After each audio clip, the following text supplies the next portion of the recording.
نعمان ابن بشیر کی حدیث مسند احمد ابن حنبل، تکون النبوۃ فیکم ما شاء اللہ ان تکون، مسلمانوں تمہارے مابین نبوت قائم رہے گی، موجود رہے گی، یعنی میں بنفس نفیس تمہارے مابین رہوں گا جب تک اللہ چاہے گا۔ ثم یرفع اللہ اذا شاء یرفعها، پھر جب اللہ چاہے گا نبوت کو اٹھا لے گا، یعنی میرا انتقال ہو جائے گا۔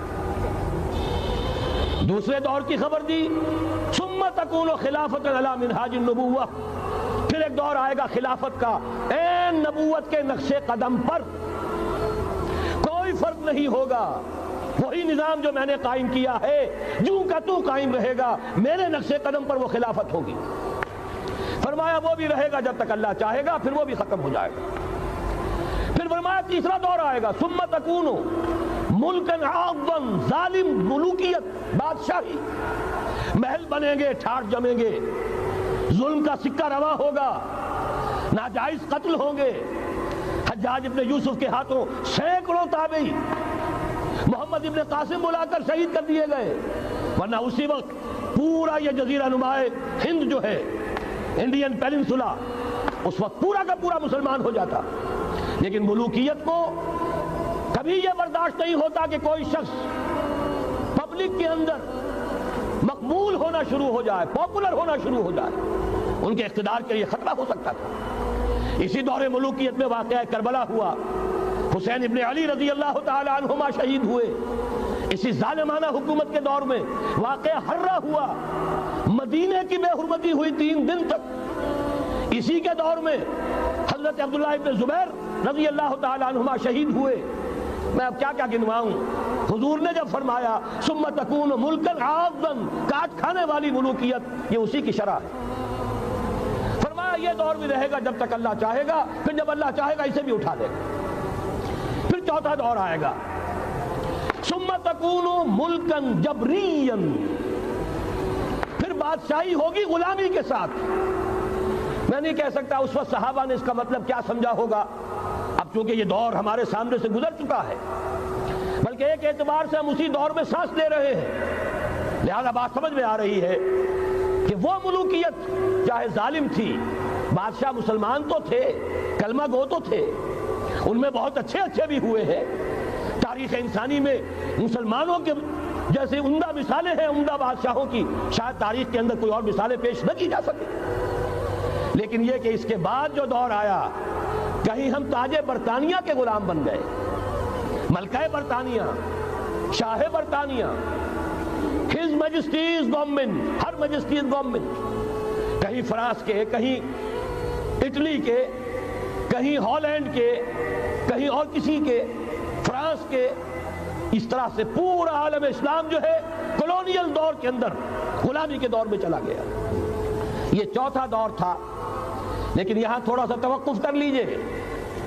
یہ چوتھا دور ایک درجے میں ختم ہو گیا ہے، کہتے ہیں دنیا والے کولونیل دور ختم ہو گیا، حقیقت میں ختم نہیں ہوا، براہ راست حکمرانی ختم ہوئی ہے، انڈائریکٹ رول جاری ہے، ریموٹ کنٹرول کے ذریعے سے وہی حکومت کر رہے ہیں، بٹن وہی سے دبتے ہیں، ہم جا کر جھولیاں انہی کے سامنے پسارتے ہیں، انہی سے کبھی سرمایہ کاری کی بھیک مانگتے ہیں، کبھی قرضوں کی بھیک مانگتے ہیں، ان کے چشم ابرو کے اشاروں کے منتظر رہتے ہیں، ہماری جنگ اور صلح ان کے تابع ہے، ہمارے تمام وسائل ان کے تسلط میں ہیں۔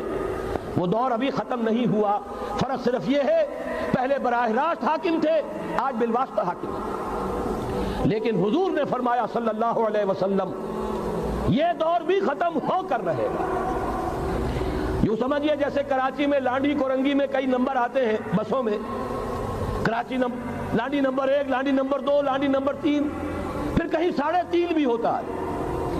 آج ہم بیچ میں کھڑے ہیں اس چوتھے دور کے، کہ حضور کے قول کے مطابق ملکن جبرین، یا دور ابھی جاری ہے، نصف ختم ہو گیا ہے، نصف ابھی باقی ہے۔ لیکن ایک بات تو بڑی تلخ ہے، ابھی بقیہ نصف میں بڑی قیامتیں گزرنے والی ہیں، اسی بقیہ نصف میں وہ مارکہ پیش آنے والا ہے، اسی میں وہ ملاحم ہوں گے، اسی میں وہ الملحمۃ العظمیٰ ہوگی، اسی میں دجال اکبر کا ظہور ہوگا، اس میں ہمارے اوپر تکالیف اور مصائب ابھی اور اس کے سائے گہرے ہوں گے، اور کچھ روز فضاؤں سے لہو برسے گا، اور غمناک یہ تاریک اندھیرے ہوں گے، لیکن اس کے بعد فرمان نبوت پوری شان کے ساتھ ظاہر ہوگا۔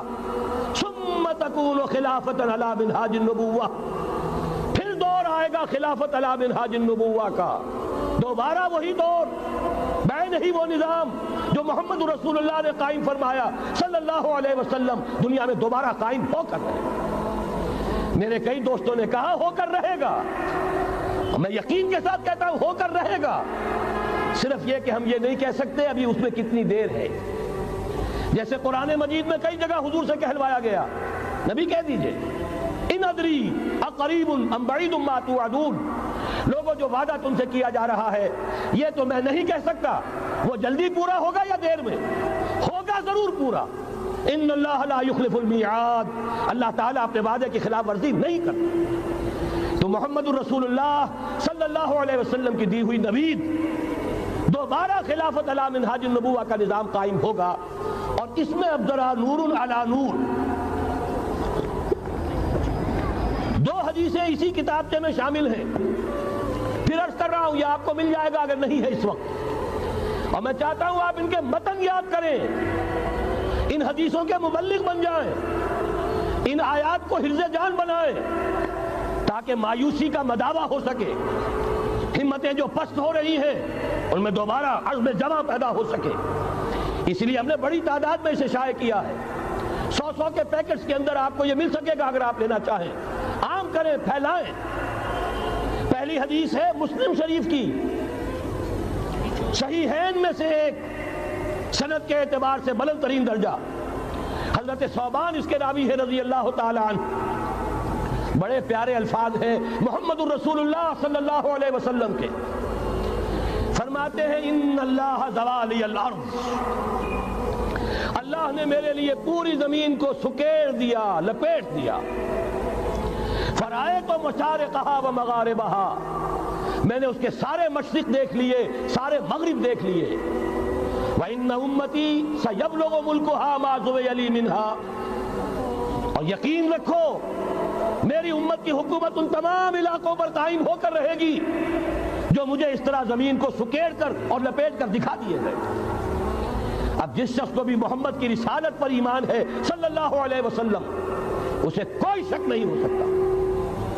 دوسری روایت حضرت مقداد سے، یہ مسند احمد ابن حنبل کی روایت، حضرت مقداد رضی اللہ تعالیٰ عنہ فرماتے ہیں حضور نے ارشاد فرمایا لا يبقى على ظهر الارض بیت مدر ولا وبر الا ادخلہ اللہ کلمۃ الاسلام، اس روئے ارضی پر کوئی گھر نہیں بچے گا، نہ اینٹ گارے کا بنا ہوا نہ کمبلوں کا بنا ہوا خیمہ رہے گا جس میں اللہ تعالیٰ کلمہ اسلام کو داخل نہ کر دے، کل روئے ارضی پر ہر گھر میں اسلام داخل ہوگا۔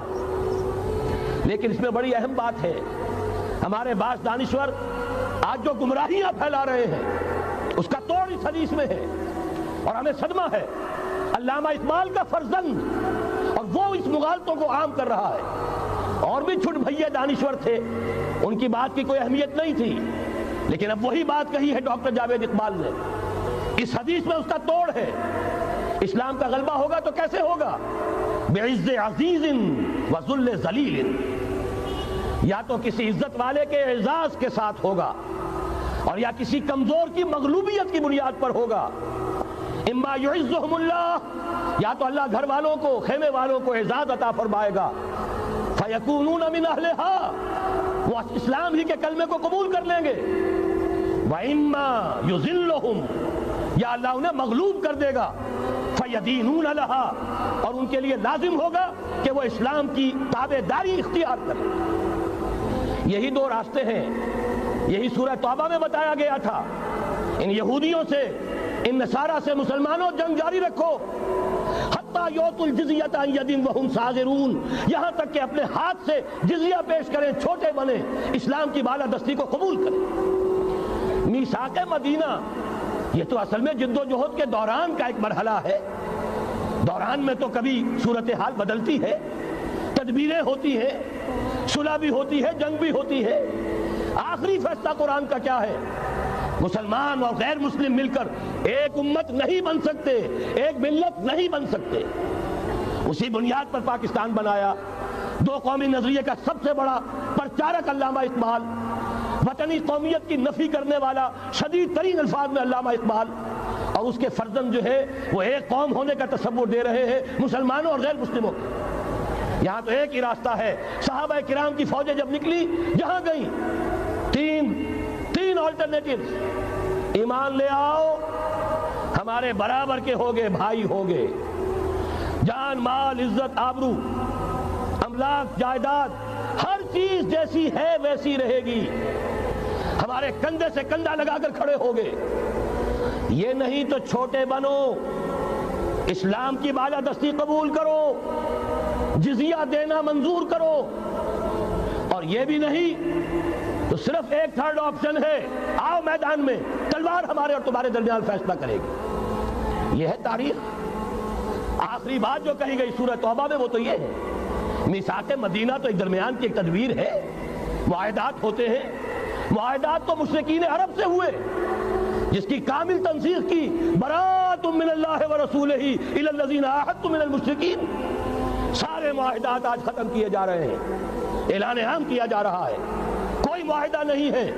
باطل دوئی پسند ہے، حق لا شریک ہے، شرکت میں آنا ہے، حق و باطل نہ کر قبول۔ علامہ اقبال تو یہ کہہ رہے ہیں۔ بارہ ذہن میں رکھیے، حضرت مقداد کی اس حدیث نے بہت بڑا عقدہ حل کیا ہے۔ اسی لیے جب حضور سے یہ الفاظ سنے حضرت مقداد نے تو کہتے فَقُلْتُ، میں نے اپنے دل میں یہ کہا، وَيَكُونَ الدِّينُ كُلُّهُ لِلَّهِ، یہ جو سورہ انفال میں الفاظ آئے ہیں، دین پورا کا پورا اللہ کے لیے ہو جائے گا، یہ تبھی ہوگا جبکہ کل روئے ارضی پر کوئی گھر نہ بچے، کوئی خیمہ نہ رہے جو یا تو اس کے گھر والے اور خیمے والے اسلام لے آئیں یا اسلام کی تابع داری قبول کر دیں، تب کے لیے تیار ہوں، تب ہوگا۔ اسی کو اقبال نے کہا تھا جواب شکوہ میں، وقت فرصت ہے کہاں، کام ابھی باقی ہے، نور توحید کا اتمام ابھی باقی۔ لیکن یہ جو حدیثیں میں نے آپ کو سنائی ہے، علامہ اقبال نے در حقیقت انہی کا نقشہ کھینچا ہے۔ آسماں ہوگا سحر کے نور سے آئینہ پوش، اور ظلمت رات کی سیما پا ہو جائے گی، پھر دلوں کو یاد آ جائے گا پیغام سجود، پھر جبھی خاک حرم سے آشنا ہو جائے گی۔ آنکھ جو کچھ دیکھتی ہے لب پہ آ سکتا نہیں، محو حیرت ہوں کہ دنیا کیا سے کیا ہو جائے گی۔ شب گریزہ ہوگی آخر جلوہ خورشید سے، یہ چمن معمور ہوگا نغمہ توحید سے۔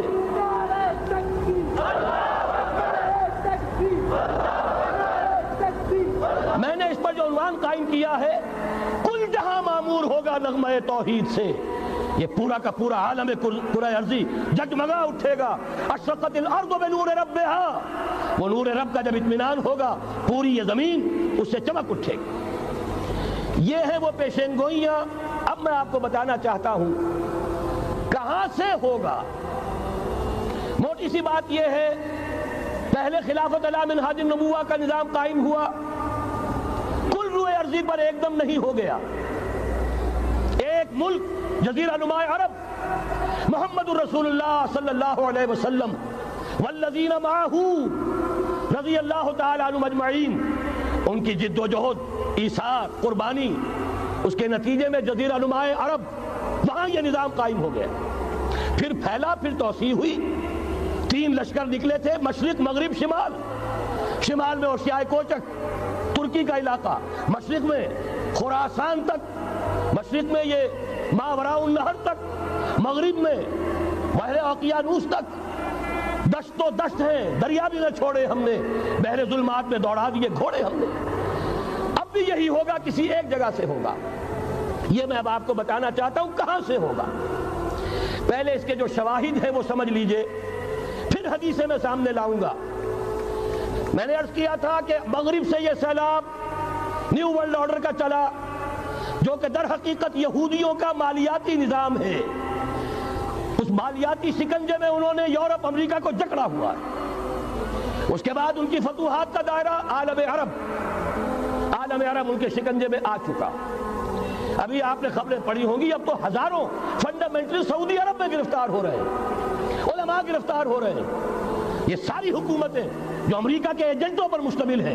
در حقیقت یہی سب سے پہلے اپنے ہاں کے جو مسلمان ہیں جنہیں یہ کہتے ہیں کہ یہ فنڈامنٹلسٹ ہیں، سب سے پہلے تشدد ان کی طرف سے ہوگا. بہرحال اب اس سے آگے ہے عالم اسلام کا وہ حصہ جس میں میں اور آپ بھی ہیں.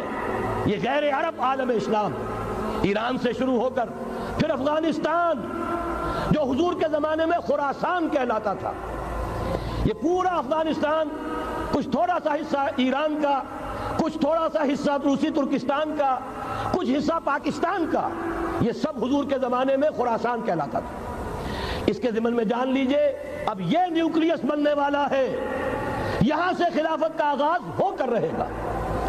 اس کے شواہد کیا ہیں؟ پہلی بات نوٹ کیجئے، ختم نبوت کے بعد سارا سلسلہ مجددین کا ہے رحمہم اللہ. 1000 برس تک سارے مجدد عالم عرب میں پیدا ہوئے. 11ویں صدی سے یہ صنم خانہ ہند مجددین کی آماجگاہ، مجدد الف ثانی رحمت اللہ علیہ 11ویں صدی ہجری یا الف ثانی، اسی کے دوسرا 1000 سال وہیں سے شروع ہوا. کہاں کے رہنے والے تھے؟ 12ویں صدی کے مجدد اعظم شاہ ولی اللہ دہلوی، 13ویں صدی میں سید احمد بریلوی اور ان کے ساتھی شہید شاہ اسماعیل شہید، 14ویں صدی میں شیخ الہند اسیر مالٹا، انگریز سے ٹکرا جانے والا. یہ مضمون ہم نے چھاپا تھا، اگرچہ چھپا تھا وہ پاکستان روزنامہ پاکستان میں، ہم نے بھی اسے چھاپا. اب دوبارہ جو کتاب کا شائع کیا ہے انگلینڈ میں، انگلستان میں خلافت کی اذان کے عنوان سے اسپیشل ایک جو ہے ندائے خلافت کا ایشو آیا ہے، اس میں دوبارہ ریپیٹ کیا ہے. اسے آپ کو اندازہ ہوگا شیخ الہند کی شخصیت کا. جرمنی تک سے ان کی گفتگو چل رہی تھی، دارالخلافہ ترکی سے گفتگو چل رہی تھی، ہندوستان کو آزاد کرا کر دوبارہ اس کو ایک دارالاسلام کی شکل دینا. اس لیے کہ اس وقت تک آپ کو معلوم ہونا چاہیے ہندو ابھی سویا ہوا تھا. وہ غلامی کا جو بھی اس کے اوپر اثر پڑا تھا مسلمانوں کی 1000 سالہ غلامی کا، اس کی وجہ سے اس میں کوئی حوصلہ تھا ہی نہیں. سیاست کے میدان میں ہندو ابھی آیا ہی نہیں تھا. اس وقت اگر کہیں وہ تجویز کامیاب ہو جاتی، وہ برلن پلان، وہ ریشمی رومال تحریک، تو واقعہ یہ ہے کہ 30 برس اور یہ بر عظیم پاک و ہند انگریز کا غلام نہ رہتا. وہ تحریک نہیں. پھر یہ کہ اگر خلافت کو ختم کیا گیا تو احتجاجی تحریک چلی تو یہاں، اور کس شد و مت کے ساتھ بولی اماں محمد علی کی جان بیٹا خلافت میں دے دو، پورا بر عظیم پاک و ہند گونج اٹھا. گاندھی کو شریک ہونا پڑا تحریک خلافت میں. کہاں گاندھی کہاں خلافت.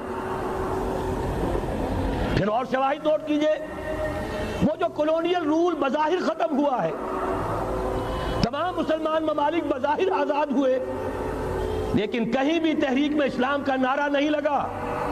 صرف ایک جگہ پاکستان کا مطلب کیا؟ لا الہ الا اللہ. اور اس سے پھر گونج گیا پورا بر عظیم پاک و ہند، راس کماری سے لے کے درہ خیبر تک، اور ادھر مکران سے لے کر چٹاگانگ تک. پاکستان کا مطلب کیا؟ لا الہ الا اللہ. پوری دنیا میں اس کا کوئی نعرہ نہیں لگا. پھر پاکستان ہے وہ ملک جہاں قرارداد مقاصد پاس ہو گئی. خلافت اصولی اعتبار سے ہم نے تسلیم کر لی. جب حاکمیت اللہ کی ہے، ہمارے پاس حاکمیت نہیں، ہم حاکمیت کے مدعی نہیں. 10 کروڑ عوام کی ایک نمائندہ اسمبلی نے قرارداد مقاصد پاس کی، یہی تو خلافت ہے. ہمارے پاس جو اختیار ہے اللہ کا ڈیلیگیٹڈ ہے، اور یہ انہی حدود میں استعمال ہوگا جو خود جو اصل حاکم ہے اللہ، جو اس نے متعین کر دی. پھر یہی وہ ملک ہے، واحد ملک پوری دنیا میں جس میں فیڈرل شریعت کورٹ نے بینک انٹرسٹ کو ربا حرام قرار دیا ہے. پوری مسلم ورلڈ کے اندر اس کی کوئی مثال موجود نہیں. یہ شواہد ہے. علامہ اقبال جیسا مفکر یہاں پیدا ہوا، مولانا مودودی جیسا مصنف یہاں پیدا ہوا، مولانا الیاس جیسا مبلغ یہاں پیدا ہوا، شیخ الہند جیسا مجدد یہاں پیدا ہوا. پورے عالم اسلام میں اس کی کوئی مثال موجود نہیں. اور میں تو ایک اور بات کی طرف کہتا ہوں، اللہ کے معاملات بڑے عجیب ہیں. یہ جو جنگیں ہونے والی ہیں، یہ جو خیر و شر کا مارکا دنیا کو ہے، پھر مارکا ہے روح و بدن پیش. تہذیب نے پھر اپنے درندوں کو ابھارا. اللہ کو پامردی مومن پہ بھروسہ، ابلیس کو یورپ کی مشینوں کا سہارا. یہ جو ابھی مارکا گرم ہونے والا ہے، پہلا حصہ میں آپ کو بتا چکا. شیطان، اس کا ایجنٹ یہودی، ان کے سب سے بڑے کارندے زائنسٹ، ان کے جو اس وقت اعلی کار ہیں ویسٹ وائٹ اینگلو سیکسن پروٹیسٹنٹس، جو امریکہ کی زیر سرکردگی نیو ورلڈ آرڈر لے کر چلے ہیں، جو حقیقت میں نیو ورلڈ آرڈر ہے۔ دوسری طرف دیکھیے، ذرا غور کیجئے، ایک حدیث نبوی ہے، ما انزل اللہ من داء الا انزل له دواء، اللہ نے کوئی ایسا مرض پیدا نہیں کیا جس کی دوا پیدا نہ کی ہو۔ اسرائیل 1948 میں قائم ہو رہا ہے، پاکستان 1947 میں وجود میں آیا ہے۔ 1 سال پہلے جیسے ماں کی چھاتی میں اللہ دودھ پہلے پیدا کر دیتا ہے، بچے کی ولادت بعد میں ہوتی ہے، یہ قانون قدرت ہے۔ اسی طریقے سے توڑ اس کا در حقیقت اسرائیل کا توڑ ہے جو پاکستان کی شکل میں وجود میں آیا۔ یہ دوسری بات ہے کہ ہم بھٹک گئے، منزل کا سراغ بھول گئے، ہم آ کر دولت کے پھندوں میں، اور سب سے بڑھ کر یہ کہ جو متروکہ جائیداد کے لالچ، ہم اس میں پڑ گئے، بھول گئے یہ پاکستان کس لیے بنایا تھا، بھٹک گئے۔ بہرحال میں ان شواہد کی بنا پر یہ یقین رکھتا ہوں، پورا ترکش بیلٹ سلسلہ مجددیہ نقش بندیہ کے ساتھ، یہ پورا سلسلہ افغانستان سے چلیے، ترکستان سے چل کر ترکی تک، پورا یہ جو نان عرب ورلڈ ہے، نان عرب مسلم ورلڈ، وہ سلسلہ مجددیہ حضرت احمد سرہندی رحمۃ اللہ علیہ، گردن نہ جھکی جس کے جہانگیر کے آگے، جس کے نفس گرم سے ہے گرمی احرار، یہ انہی کا سلسلہ ہے جو پورے ٹرکش بیلٹ میں آپ کو نظر آئے گا۔ پھر شاہ ولی اللہ جیسا مفکر۔ بہرحال یہ تمام شواہد ہیں، اور میرے لیے تو سب سے بڑے شواہد جو ہے، اب وہ احادیث دیکھیے جو حضور نے بیان فرمائی۔ جب یہ مارکا گرم ہوگا، ایک حدیث ہے، حضور فرماتے ہیں، ابن ماجہ کی روایت ہے حضرت عبداللہ ابن حارث رضی اللہ تعالیٰ عنہ سے، یخرج ناس من المشرق یؤتون للمہدی یعنی سلطان ہی۔ جب اس عالم عرب میں، دیکھیے ایک بات میں عرض کر چکا ہوں، بڑی تلخ بات ہے، عالم عرب ہمارا بہتر حصہ ہے، افضل حصہ ہے، ان کو اللہ نے فضیلت ہم سے بہت زیادہ دی ہے۔ سب سے بڑی فضیلت کہ محمد خود صلی اللہ علیہ وسلم عرب تھے، یہ رتبہ بلند ملا جس کو مل گیا۔ پھر مستقل فضیلت، اللہ کا کلام ان کی زبان میں موجود ہے، مادری زبان۔ لہذا اگر انہوں نے کوتاہی کی، انہوں نے پیٹھ دکھائی، بہت بڑے مجرم ہیں، اس میں کوئی شک نہیں۔ اور یہی وجہ ہے یہ سارے ملاحب وہی ہونے ہیں، ایسی ایسی بھاری جنگیں، حضور فرماتے ہیں اتنے لوگ ہلاک ہوں گے کہ پرندہ اڑتا چلا جائے گا، اترنے کی جگہ نہیں ملے گی، لاشیں ہی لاشیں ہوں، یہ شکل ہونے والی ہے۔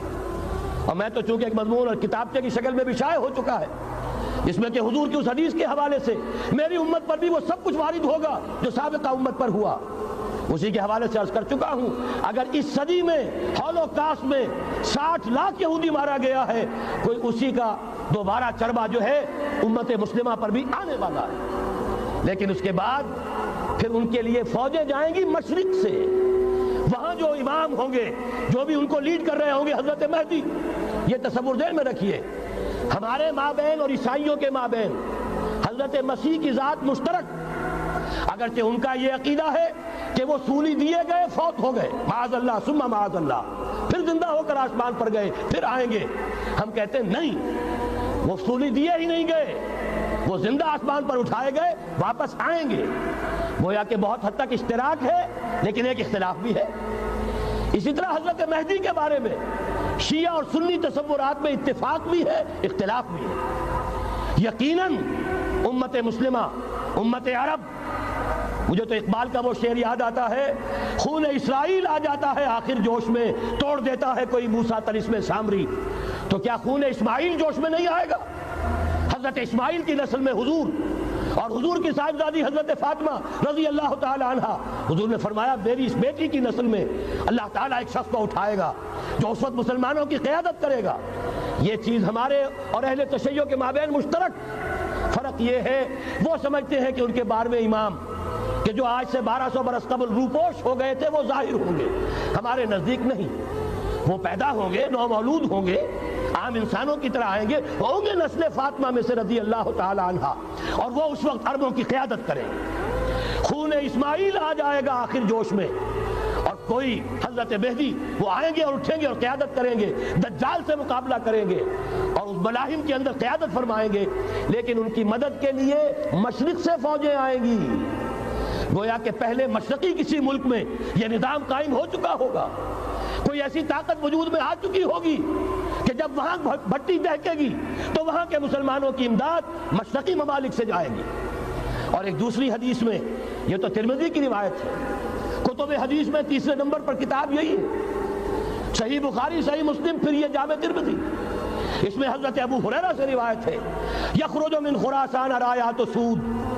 خراسان میں بتا چکا ہوں حضور کے زمانے کا خراسان، افغانستان، کچھ حصہ پاکستان کا، کچھ روسی ترکستان کی آزاد ریاستیں جو ابھی ہوئی ہیں، تھوڑا سا حصہ ایران کا، یہ خراسان بزرگ، دی اولڈ گریٹر خراسان، یہاں سے فوجیں چلیں گی، سیاہ علم برآمد ہوں گے اور کوئی طاقت انہیں روک نہ سکے گی، ان کا منہ پھیر نہ سکے گی، یہاں تک کہ وہ ایلیا حضور کے زمانے میں یروشلم کا نام تھا، یہاں تک کہ ایلیا میں جا کر نصب ہو جائے۔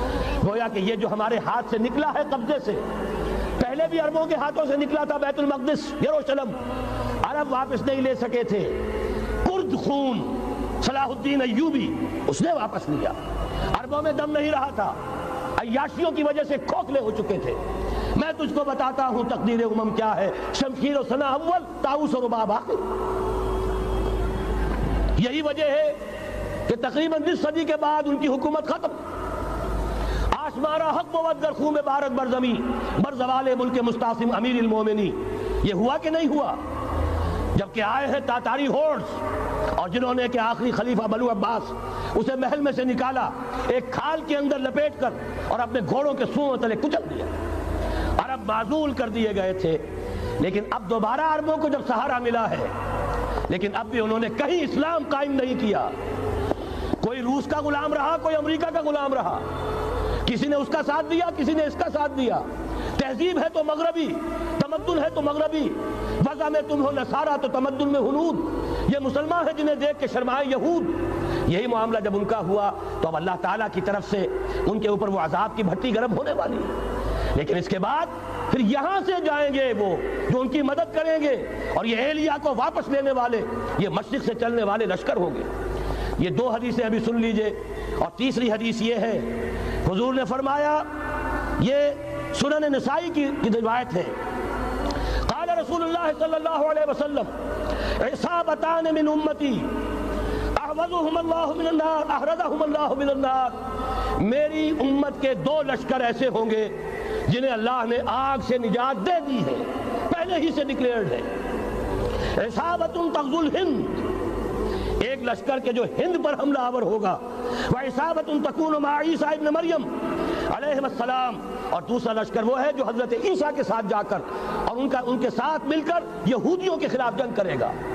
میں اس حدیث کا جو مطلب سمجھتا ہوں واللہ عالم، یہ اسی علاقے میں جب انقلاب آ جائے گا، یہ علاقہ خراسان اور پاکستان، جب یہاں نظام خلافت قائم ہوگا، یہاں سے اسلام کی توسیع ہوگی، اور یہاں سے جانب مشرق ہند اور جانب مغرب یہ جو یہودیوں کا سیلاب آ رہا ہے، ان دونوں کا مقابلہ کرنے کے لیے انشاءاللہ العزیز، ورنہ یہ عصابتان جو ہے ایک حدیث میں جمع کرنے کی کوئی اور حکمت ہو نہیں سکتی، ورنہ تو ہندوستان پہ کئی لشکر آئے ہیں، لیکن یہ کہ در حقیقت اسی وقت جبکہ عالم عرب میں وہ بھٹی دہکے گی، اسی وقت یہاں انقلاب آ چکا ہوگا، ایک طرف یہاں سے مدد کے لیے لشکر جائیں گے کہ جو مسلمان عرب جو ہے ان کی مدد کریں گے، حضرت مہدی کے جھنڈے تلے لڑیں گے، حضرت مہدی کی حکومت کو مستحکم کریں گے، یؤتون للمہدی، دوسری طرف وہ ہندوستان کی طرف پیش قدمی کریں گے، اور یہیں سے جیسے اس وقت سیلاب نکلا تھا جزیرہ نما عرب سے، ایک داہنی طرف ایک بائیں طرف، ایران،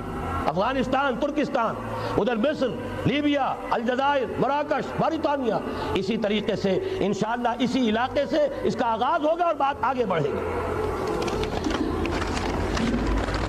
تو غرض اصل حاصل کیا ہے؟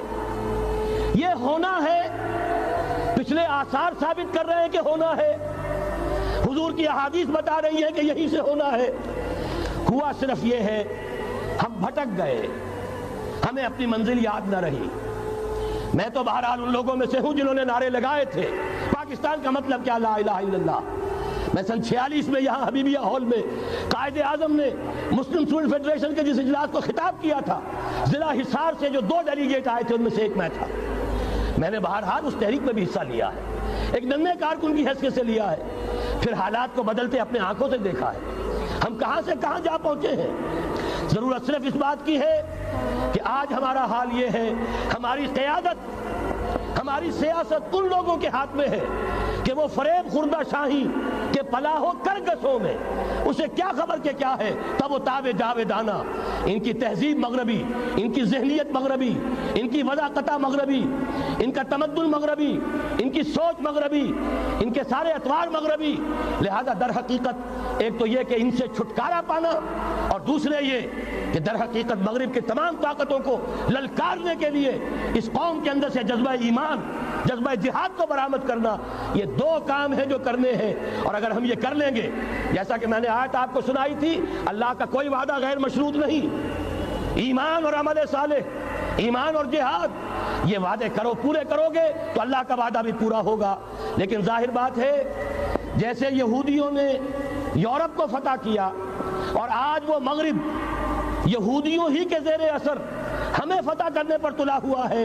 آج نوٹ کیجئے جس طرح 3 اطراف سے یہودیوں نے حملہ کیا یورپ پر، میں اس کا تذکرہ کر چکا ہوں، آج ہم پر بھی اسی طرح کا 3 pronged اٹیک ہے. نمبر 1، ایٹمی دانت نہ نکلنے پائیں اس قوم کے، رول بیک کرانے کے لیے خاموش ڈپلومیسی، اس کے ہتھ کنڈے، کہیں ان میں طاقت نہ ہو جائے، کہیں یہ چیلنج کرنے کی پوزیشن میں نہ آ جائیں.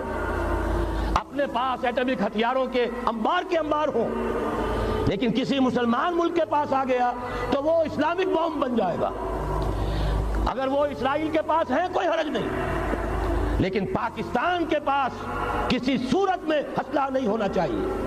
کمزور رکھو، ہمارے دستے نگر رہے، ہماری ہی مرضی پر، ہمارے چشم ابرو کے اشارے پر حرکت کریں. نمبر 2، اباحیت، بے حیائی، عریانی، فحاشی، اس کا سیلاب اور سب سے بڑھ کر خاندانی نظام کو برباد کرنے کے لیے یہ بہبود آبادی کا پروگرام. اور دیکھیے جادو وہ جو سر چڑھ کر بولے، مسلمانوں کے ہاتھوں کرا رہے ہیں. قاہرہ میں کانفرنس کرائی ہے ایک مسلمان ملک میں، اور یہ کہ اس کو آرگنائز کرنے والی ایک پاکستانی مسلمان عورت. یہ ہے در حقیقت کہ وہ لوگ اگر کرنا بھی چاہتے ہیں تو اس کا الزام بھی براہ راست اپنے اوپر نہیں، بلکہ یہ کہ خود کوئی مسلمان ہو جو یہ کام کرے.